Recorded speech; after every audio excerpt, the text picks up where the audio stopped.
우리가 사랑하는 음식 스파게티. 그런데 이 면발 사실은 이탈리아 것만이 아닙니다. 스파게티 한 줄에 숨겨진 기원, 논란, 과학, 문화, 그리고 우리가 전혀 몰랐던 믿기 힘든 이야기들까지. 오늘은 단순한 면 요리가 아닌 스파게티라는 이름에 숨겨진 진짜 이야기를 들려드리겠습니다. 1부. 스파게티의 거짓된 탄생 신화. 많은 사람들이 스파게티는 마르코 폴로가 중국에서 가져왔다고 말한다. 그러나 이것은 20세기 중반 마케팅으로 만들어진 신화. 고대 로마 시대에도 유사한 면 요리 존재.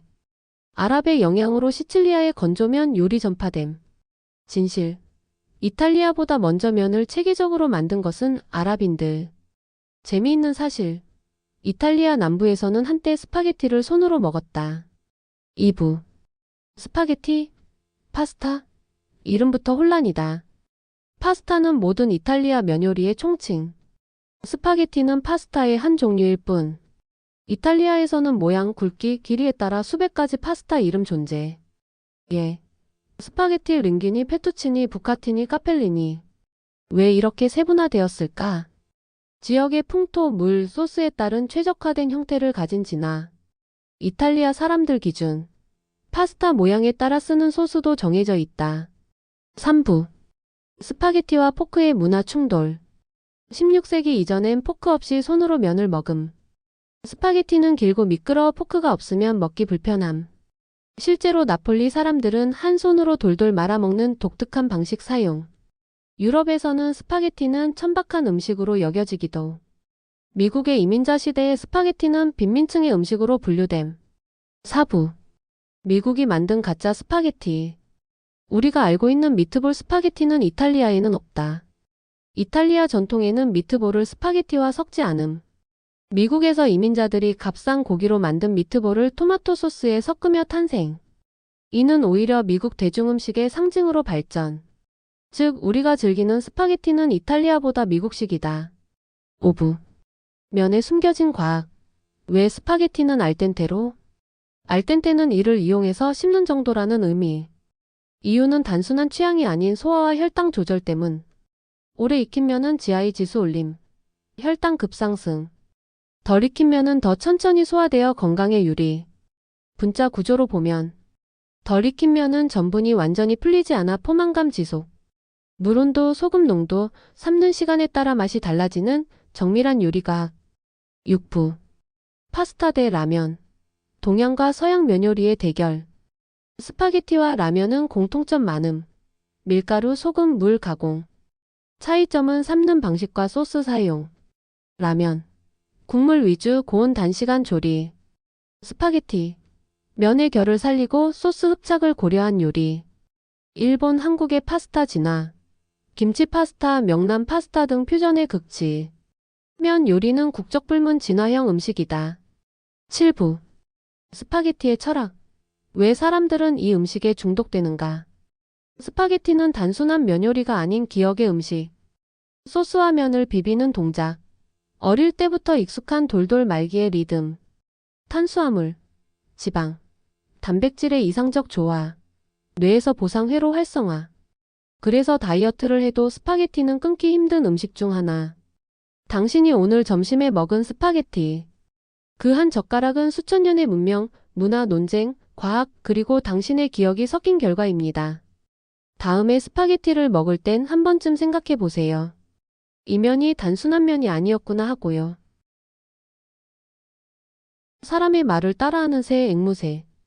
귀엽고 사랑스러운 반려조로만 알고 계셨나요? 하지만 그 앵무새의 사실은 상상을 초월할 정도로 똑똑하고 심지어 인간의 감정까지 읽는 존재라는 사실 알고 계셨나요? 오늘은 단순한 새가 아닌 지능형 생명체로 평가되는 앵무새의 충격적인 이야기 함께 들어보시죠. 1. 앵무새는 정말 말을 할 수 있는 유일한 새일까? 앵무새는 단순히 흉내만 내는 게 아니다. 특정 단어를 상황에 맞게 의도적으로 사용할 수 있음. 유명한 예. 알렉스 박사 앵무새. 인간이 주는 질문에 의미 있는 응답. 단순 흉내 아님. 앵무새는 문법적 구조도 어느 정도 이해할 수 있다는 연구 결과 존재. 2. 앵무새의 뇌는 원숭이 수준. 앵무새의 뇌는 작지만 매우 고밀도 뉴런 구조를 가짐. 인간보다 뇌가 훨씬 작지만 새 뇌는 효율성이 높음. 일부 종은 도구를 사용하고 계획을 세울 줄도 안다. 뉴칼레도니아 까마귀 대 앵무새 비교. 앵무새 우세. 심지어 사람처럼 거울을 보고 자신을 인식할 수 있는 자기인식 능력도 발견됨. 3. 앵무새는 감정을 공감한다. 앵무새는 단순한 반려동물이 아니다. 슬픔, 외로움, 질투, 기쁨 등을 느낄 수 있음. 주인이 우울할 때 앵무새도 식욕을 잃거나 말수가 줄어든다. 일부 앵무새는 주인과의 이별로 인해 우울증에 걸리거나 자해하는 행동까지. 반려조류 중 가장 인간 중심적 감정 반응 보임. 4. 앵무새의 사랑과 성격. 앵무새는 일부일처제. 죽을 때까지 짝을 바꾸지 않는 종류도 많음. 짝이 죽으면 극심한 스트레스로 죽음을 선택하기도. 앵무새마다 성격이 매우 다름. 어떤 앵무새는 까칠하고 독립적. 어떤 앵무새는 애교 많고 의존적. 사람과의 관계 형성 방식이 고양이, 강아지보다 복잡하다. 5. 앵무새는 춤을 배운다. 리듬을 느끼는 새. 인간 외의 비트에 맞춰 춤을 추는 유일한 동물 중 하나. 2009년 화제의 앵무새 스노우볼. 댄스 동영상 유튜브에서 데이트. 14가지 춤 동작 보유 음악 장르에 따라 리듬 바꿈. 리듬을 즐기고 해석할 수 있다는 점에서 매우 고차원적 인지 능력. 6. 앵무새는 정말 파충류와 가까운가? 조류는 공룡과 파충류의 후손. 앵무새는 유독 파충류 유전자와 밀접한 구조 발견. 비늘 같은 피부, 발톱, 특정한 소리 구조 등. 어떤 과학자들은 앵무새를 깃털 달린 파충류로도 분류함. 언어 능력은 진화 과정에서 생존을 위한 무기였을 가능성. 7. 앵무새는 실제로 거짓말도 한다. 인지 능력이 뛰어난 일부 앵무새는 자기 이익을 위해 거짓 정보를 제공. 예. 주인 몰래 음식을 먹고는 딴청을 피움. 훈련 중 간식을 받기 위해 거짓 반응을 보이기도. 거짓말은 인간과 유인원, 그리고 일부 조류에서만 나타남. 도덕적 판단이나 의도적 속임수는 고차원 사회적 지능의 증거. 우리는 지금까지 앵무새를 단순한 장식용 새, 말, 흉내내는 귀여운 존재로만 여겨왔습니다.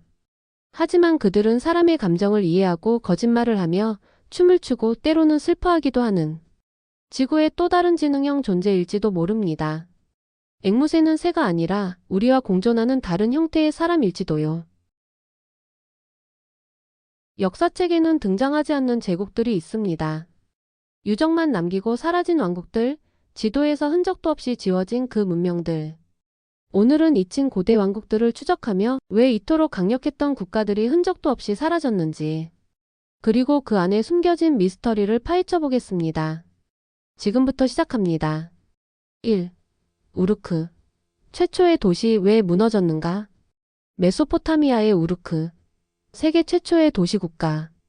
수메르 문명의 중심이었고 최초의 문자 등장.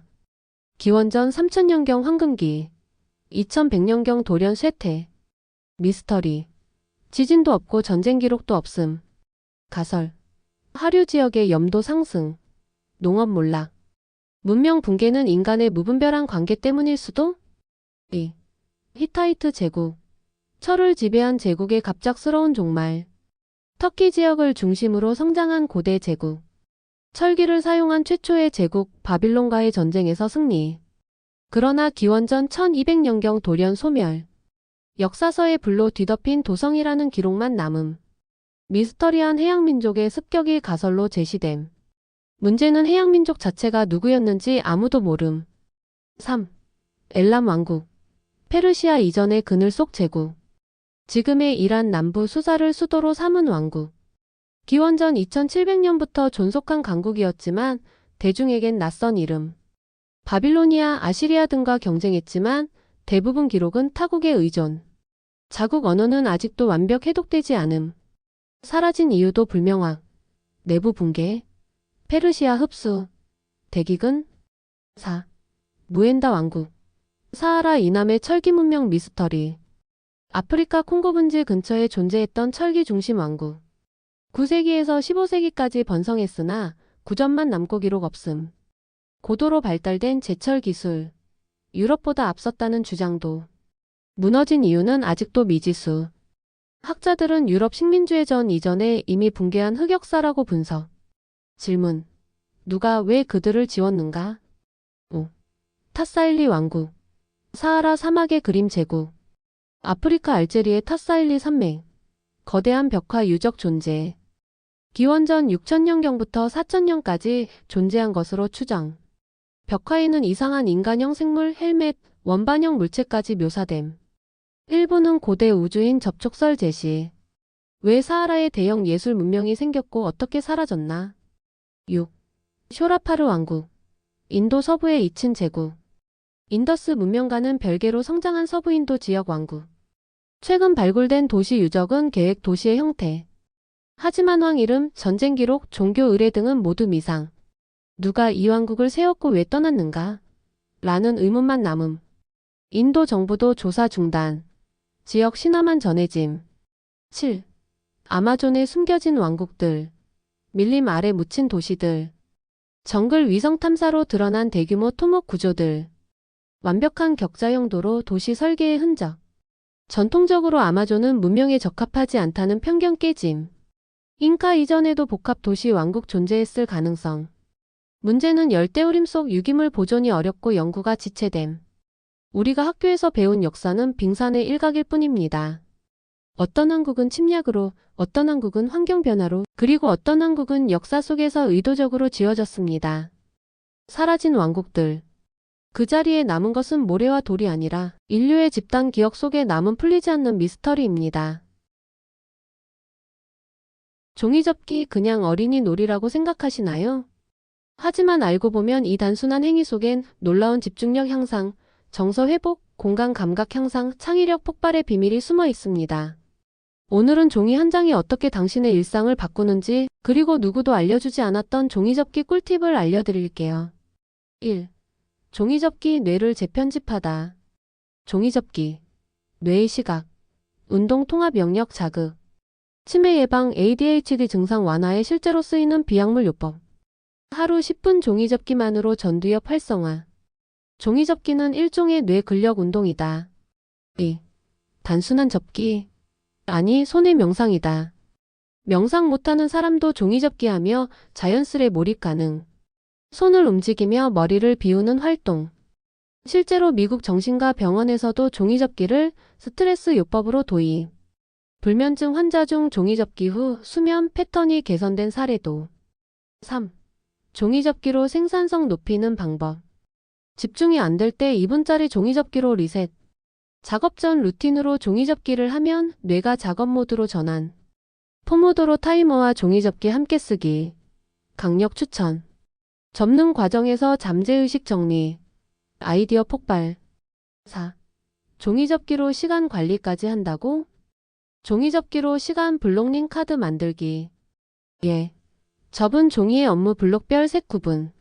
하루 계획을 종이접기로 시각화하면 실행력 2배업.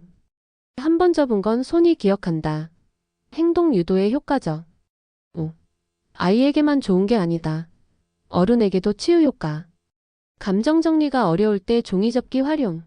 감정 흐름을 잡아줌. 종이를 접으며 내면을 관찰. 즉흥적 감정 조절법. 종이로 접는 감정일기, 오리가미 저널링 추천. 접는 것. 나를 정리하는 의식. 6. 종이접기와 인테리어의 만남. 미니멀 인테리어 소품 제작 가능. 비용 0원으로도 분위기 전환. 계절감 있는 테마별 종이접기 추천. 봄. 꽃종이접기 여름. 물고기 부채 가을. 나뭇잎 겨울. 별 눈송이. 7. 실용성까지. 생활형 종이접기 꿀팁. 접는 휴지 케이스, 핸드폰 거치대, 북마크, 포장지 등. 여행 갈 때 종이만 챙겨도 간이 정리함 제작 가능. 노테이프, 노가위, 노본드 철학. 예쁜 봉투, 초간단 선물 포장으로도 활용. 종이접기는 단지 손재주가 아닙니다. 매일 반복되는 삶의 창의력, 집중력, 감정 조절, 치유, 심미성. 이 모든 것을 종이 한 장으로 얻을 수 있다면 이건 더 이상 유치한 놀이가 아니라 생활의 기술이 아닐까요? 지금 바로 종이 한 장을 꺼내보세요. 당신의 하루가 달라지기 시작할 겁니다. 냉장고 문 하루에 몇 번이나 여시나요? 그 안에 보관된 음식 과연 안전하게 오래 보관되고 있을까요? 우리가 너무 당연하게 사용하는 냉장고. 하지만 그 안에 믿어왔던 거짓 정보들이 숨어 있습니다. 오늘은 흔히 믿는 냉장고 관련 속설부터 냉장고가 전기세를 더 먹는 진짜 이유, 그리고 냉장고를 잘 쓰면 음식물 쓰레기가 줄어드는 과학적인 이유까지 알고 나면 당장 냉장고 문을 다시 보게 될 이야기 지금부터 시작합니다. 1. 냉장고는 모든 음식을 안전하게 보관해준다. 거짓. 냉장고도 세균의 슬로우 모션일 뿐. 저온에서도 리스테리아균은 살아남는다. 오히려 온도 착각으로 인해 방심하게 만드는 원인. 진실. 냉장은 시간을 벌어주는 장치일 뿐 정지는 아님. 2. 김치는 김치 냉장고가 무조건 좋다. 거짓. 오히려 발효가 필요한 경우엔 일반 냉장고가 나을 수도. 진실. 김치 종류에 따라 발효 온도가 다르다. 동치미와 묵은지는 온도 다르게 설정해야 맛 보존 가능. 3. 냉장고 문은 자주 열면 전기세가 많이 든다. 진실이지만 절반만 맞음. 자주 열어도 문 닫는 속도가 더 중요. 거짓. 열었을 때 음식이 많으면 오히려 냉기 유지가 쉬움. 공기보다 물체가 온도 보존력이 높음. 4. 냉장고에 넣으면 무조건 상하지 않는다. 거짓. 우유, 치즈, 육류는 보관 방식에 따라 부패 속도 달라짐.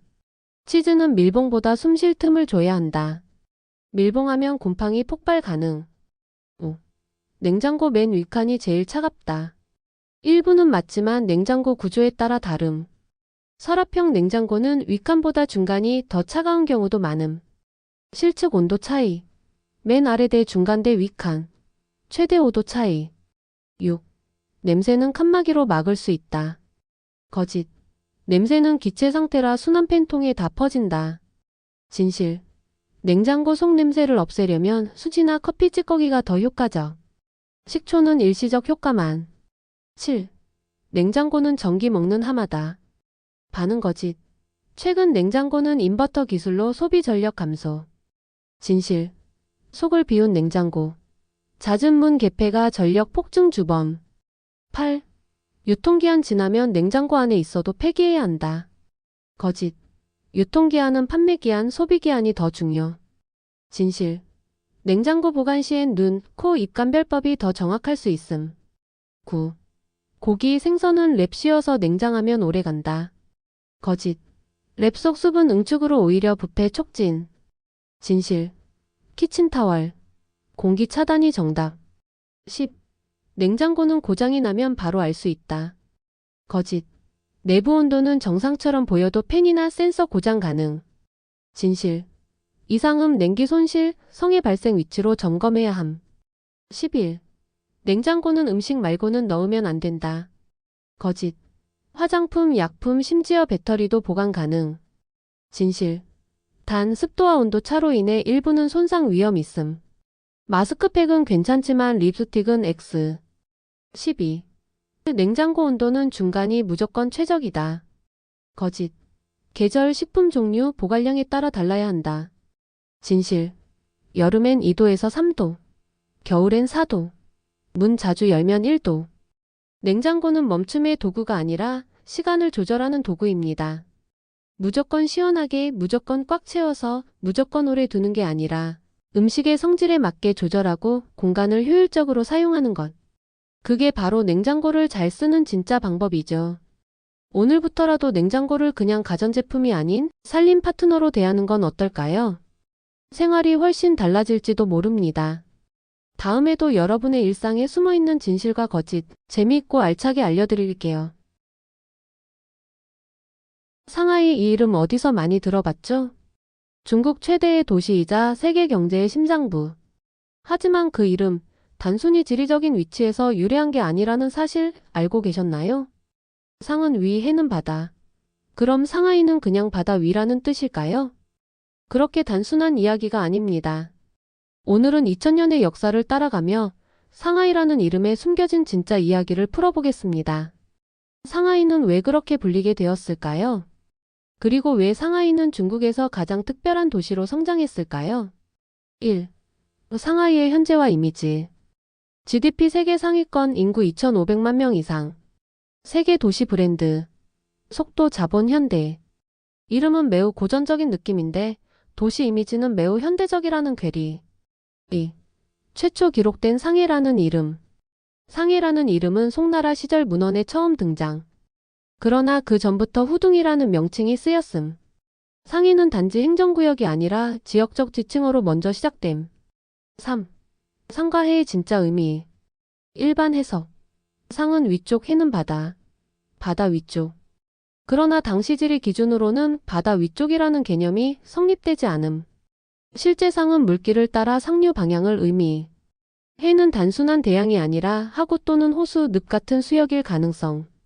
즉, 상하이는 강에서 바다로 나아가는 중요한 지점이라는 뜻일 가능성. 4. 어부들의 은어후와 상하이의 초기 정체성. 상하이는 본래 어촌마을이었다. 후는 어부들이 쓰던 대나무 그물 장비의 이름. 후는 결국 상하이의 별칭으로도 자리 잡음. 오늘날도 후상이라 부름. 결론적으로 상하이는 어업 기반 수은 중심지로 발전하면서 이 이름을 갖게 됨. 5. 강과 바다 사이의 물 경계 도시. 장강하구에 위치한 도시. 민물과 바닷물이 만나는 혼합수역, 생태적으로 매우 풍부. 이 위치적 특징이 상해라는 이름을 부른 핵심적인 환경 요인. 6. 상하이와 상류 개념의 언어적 착시. 고대 중국에서는 남쪽이 위인 문화가 있었음. 따라서 상은 북쪽이 아니라 지리적 경로의 시작점을 의미하는 경우 많음. 해도 오늘날의 해양 개념이 아닌 넓은 물가, 조수영향 지역을 의미. 7. 상하이가 도시가 된 결정적 사건들. 원나라 시기부터 한국 인흥 확장. 국제 무역의 거점. 명나라 이후 세금 거점으로 부상. 청나라 시기 개항. 영국, 프랑스, 일본, 미국 조개 등장.